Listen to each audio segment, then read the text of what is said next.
My lords and ladies, I am Ladyship Jeanette Wen Maurienne of the Barony of Borealis in the Kingdom of Avacal, and I'm a member of the Culinary Guild, Order of the Golden Spoon. This evening, I'm going to prepare for you a simple cheese that would be served perhaps with an appetizer course alongside of bread and soup. The feasts that the Culinary Guild hosts often has a number of different cheeses. This is often one of them, as it's very easy to make, it's very quick, and it scales up or down quite easily. You can use various ingredients to your taste and liking without too much additional effort. So let's get started.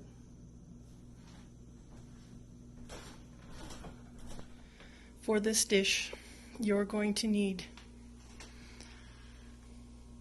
a pot large enough for the quantity of milk you're going to use, a dish with a strainer and 2 layers of cotton cheesecloth, a liter of high-fat coffee cream, in this case 18% works. It should be noted that you should use milk or cream that does not have carageen gum in it, as it makes for separation of the solids much more difficult. You're also going to need approximately 1/2 cup of lemon juice, or you can substitute a cider vinegar or vinegar as your solution to encourage the solids from separating from the whey. And today I'm going to use some chopped dill for seasoning for my cheese.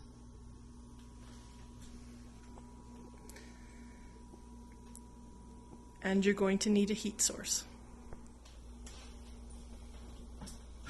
So, we're going to start by turning on the stove, your burner of choice, to approximately medium heat.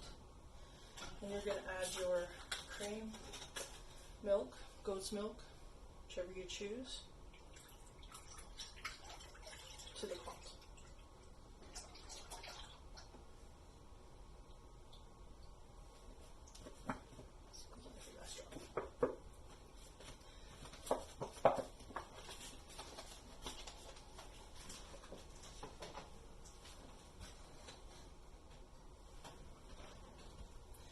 And at this point, you can turn up the heat a slight bit to between 7 and 8, or just short of maximum to begin with. You want to bring the milk up to just under a boiling temperature, and you should keep stirring it, making sure to scrape the bottom because you don't want any of the milk solids to burn on the bottom. And once heat the milk just a little too long, and it ended up scalding on the bottom slightly, so that there was a slight tinge of brown to the mix.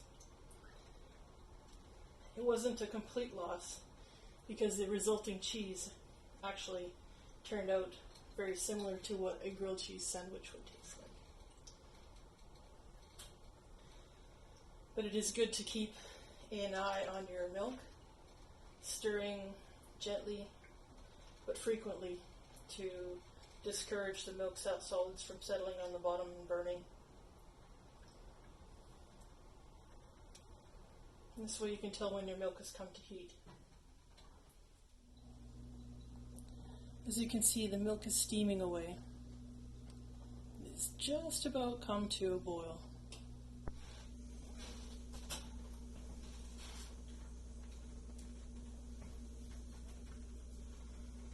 Now, once the milk has come to temperature, you'll see it just starts to froth a tiny bit on the surface.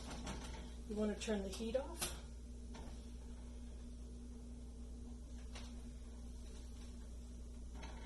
And add your lemon juice.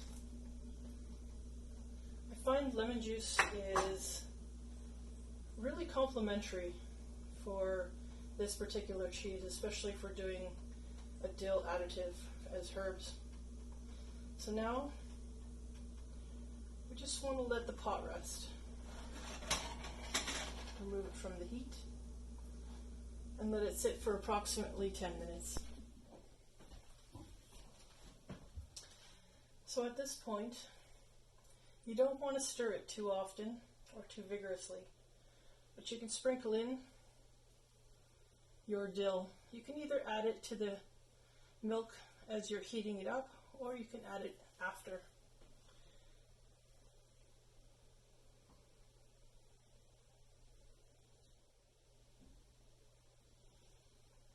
Saving a little bit for the dusting garnish after.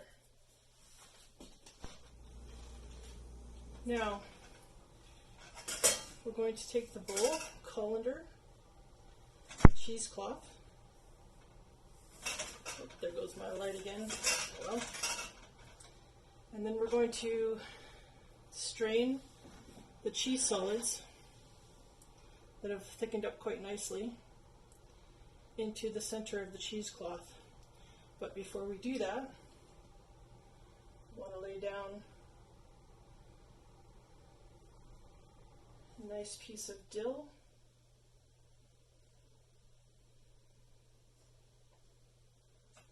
That will showcase your fabulous cheese once it is strained off. And gently and carefully pour the solids, liquids into your pot.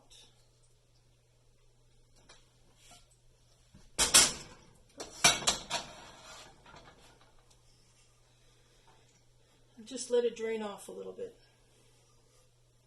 Give it about 5 minutes, and then we'll pull it,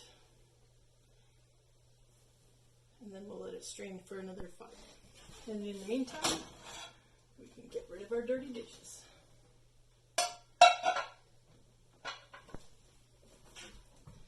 So once we've let the cheese drain off a little, I'm going to tie a little bit of a bow gently.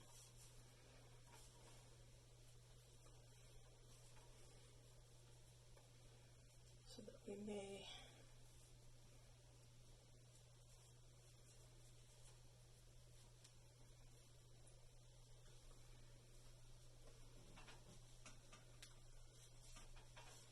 hang our cheese.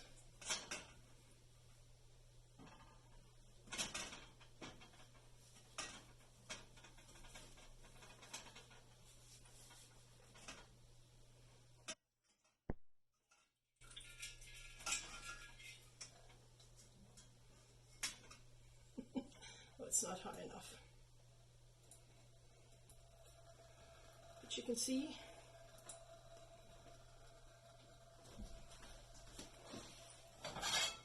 that cheese is straining off.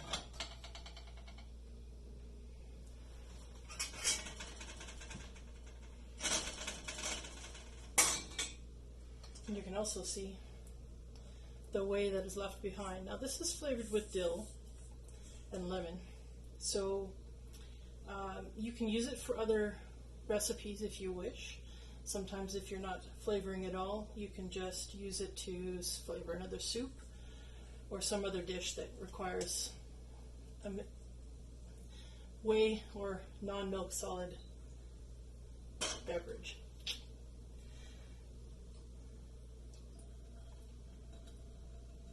So the cheese is going to take maybe 15-20 minutes to drain, and you want it to drain rather well before you set it into your mold to either shape it, or you can leave it as a ball in the cheesecloth until you're ready to serve. But I like to shape it a little bit, gives it a little bit of an easier time cutting it.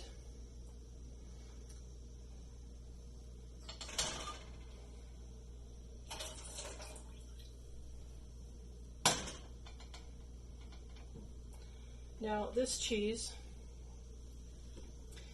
can be served warm if you like. It can be served cold and crumbled. Sometimes if you just throw it in a dish, keep it tightly sealed in the fridge.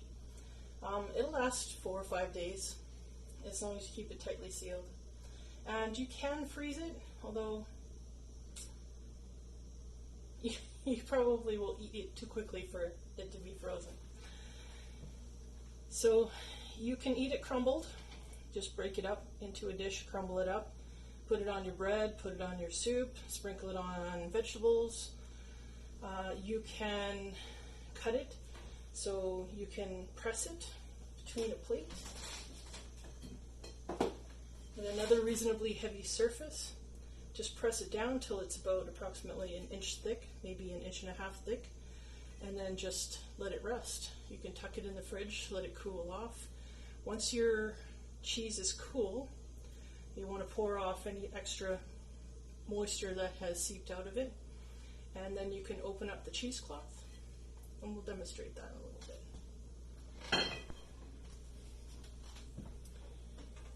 Okay, so it's cooled off quite a bit. We give it about 30 minutes. It's important to do that because handling it can become a bit of a hazard if it's still very hot.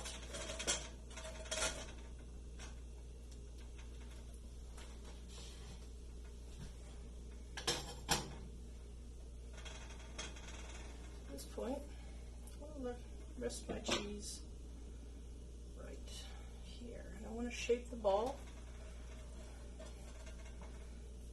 to the size and thickness of approximately what I'm looking for here. And then, to prevent a little bit of dimpling on the bottom, you just want to lay the cheesecloth as flat as possible. I gave it a couple of snips off camera just to give it a little bit of play here, or a little less play for that matter. No.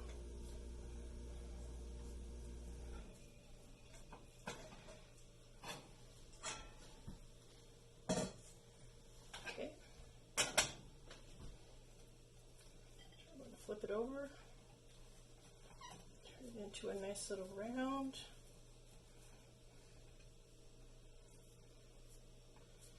Bit of a pat, and your cheese just needs to be chilled. Once chilled, you can slice it, crumble it, but I like slicing it and putting it on some bread in between a couple of slices. It does not spread like a soft cheese would. Also, it does not melt, so it's not good to put on a thing that you want it to melt on. It holds its crumbliness.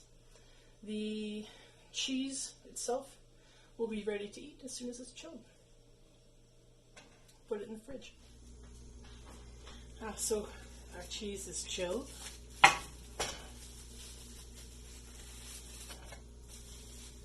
Ready to eat.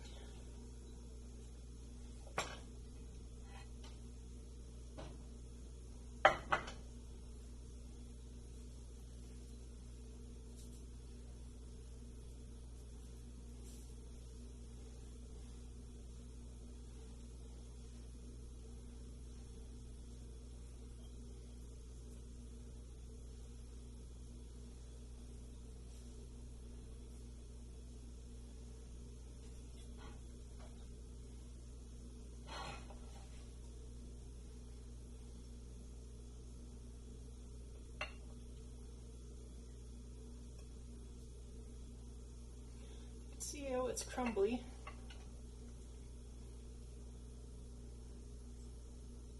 It still holds its shape fairly well. And there you have it. Farmer's cheese, made from milk, lemon juice, dill,